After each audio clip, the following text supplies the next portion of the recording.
Oo niya ako, naging girlfriend niya ako kasi masyadong ma-effort. Hindi siya nanligaw nang nagtanong na kung pwede bang manligaw. Ang ginawa ni Love sa akin is pinaramdam niya na gusto niya ako. Si Love is ramdam kong mahal na mahal ako. Scrolling through the memories of when we began. Couldn't find a single reason. Nakita ko sa kanya na habang tumatagal, nakita ko na caring siya at saka thoughtful. So habang tumatagal, nahulog yung loob ko sa kanya. Ganun. Through the struggle and the glory, by your side I will stay. We will never fade away. Adrian at Clarice, sabi nga ay pagkakawat at sakramento ng kasal ay magbabago rin o babaguhin din ang inyong status. Hindi na kayo magiging single. Kayo ay magiging married. At sa mata ng tao at sa mata ng Diyos o magitan ng sakramento ng kasal, hindi lamang status ang nababago. Meron ang inyong magiging buhay din ay mababago. Kung kayo ay nasa poder pa ng inyong mga magulang ngayon, gagawa na kayo ng sarili niyong tahanan.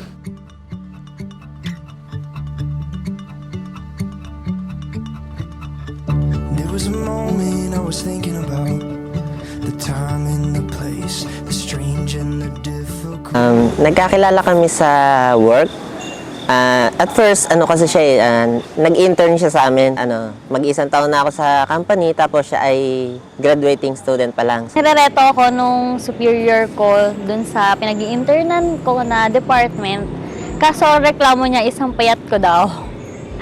Pero nung nag-start na ako mag-work a year after, naging magka-department na kami. Tapos, naging close. Tapos, lagi niya akong inaasar. Si Love kasi, caring and thoughtful siya. Napaka-caring niya talaga. Hindi lang sa akin, sa mga kaibigan, gano'n. Yun ang pinaka-nagustuhan ko sa kanya. Si Love is taga Santa Cruz. So, may way na sabay kaming uuwi. Ako kasi yung first girlfriend niya. And now, I can say that I am the last since I'm getting married with him na today. And I'm so happy na siya yung makakasama ko habang. If we had one more day, then this could last all summer. If we could find a way to watch the sunrise over ocean waves and empty shores, take us back to where we were, where time stood still and we were younger. So this could last all summer.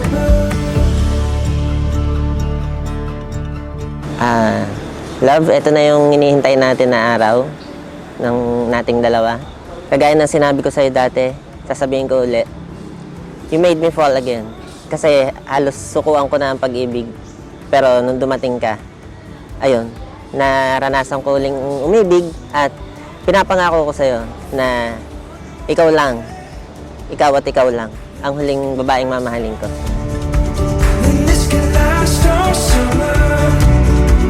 If we could find a way to watch the sunrise over ocean waves and empty shores, take us back to where we were, when time stood still and we were younger. So this could last. Love, mapapangako ko lang sa'yo na mamahalin kita lagi. Magiging mabuting ina ko sa magiging anak natin. Asahan mo na kakayanin natin ang lahat. Basta magkasama tayo as long as kasama natin si God at center sa relationship natin. I love you. See you later. Soon, magiging Mrs. Arellana na ako. Just wait for it. Empty shore.